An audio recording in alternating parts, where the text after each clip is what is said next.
আসসালামু আলাইকুম প্রিয় শিক্ষার্থীবৃন্দ। আজকে আমরা ঐচ্ছিক নিয়মের একটি প্রশ্ন সমাধান করব।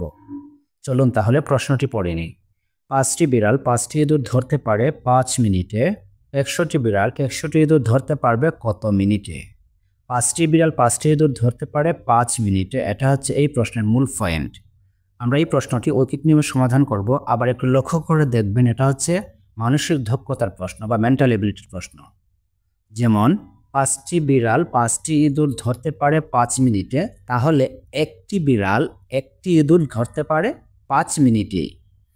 একইভাবে ১০০টি বিড়াল ১০০টি ইঁদুর ধরতে পারবে ৫ মিনিটেই। ১০০০টি বিড়াল ১০০০টি ইঁদুর ধরতে পারবে ৫ মিনিটেই। তাই এমসিকিউ পরীক্ষার ক্ষেত্রে চোখ বুজে আপনারা আনসার দিয়ে দিবেন ৫ মিনিটে। এখন আমরা লিখিত পরীক্ষার ক্ষেত্রে কীভাবে ঐচ্ছিক নিয়মের সমাধান করব, আমরা সমাধানে চলে যাই। আমাদেরকে কি বের করতে হবে বলেছে? আমাদেরকে বের করতে বলেছে সময়। আর ঐচ্ছিক নিয়মের যেটা বের করতে হয় তা যা শেষে। আমরা সমাধানে চলে যাই। ৫টি বিড়াল ৫টি ইঁদুর ধরে ৫ মিনিটে। অতএব একটি বিড়াল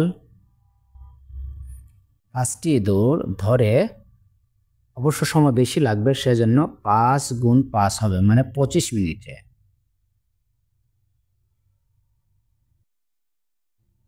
অতএব একটি বিড়াল একটি ইঁদুর ধরে, অবশ্যই একটি ইঁদুর ধরতে সময় কম লাগবে, সেজন্য আমরা ২৫কে আমরা ৫ দিয়ে ভাগ, ৫ গুণ ৫ ভাগ হচ্ছে ৫ মিনিটে। ১০০টি বিড়াল একটি ইঁদুর ধরবে, অবশ্যই সময় কম লাগবে,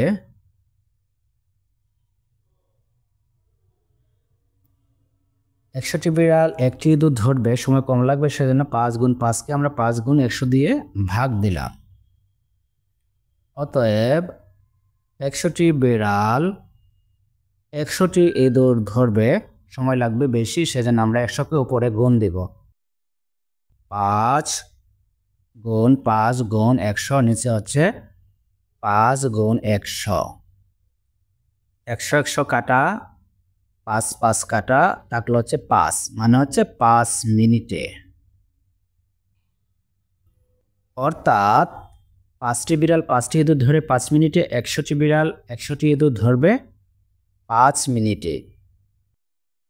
প্রিয় শিক্ষার্থীবৃন্দ, এই অঙ্কটি লিখিত পরীক্ষার ক্ষেত্রে ধাপে ধাপে সমাধান করতে হবে, মানে ঐচ্ছিক নিয়মের সমাধান করলে ভুল হবে না।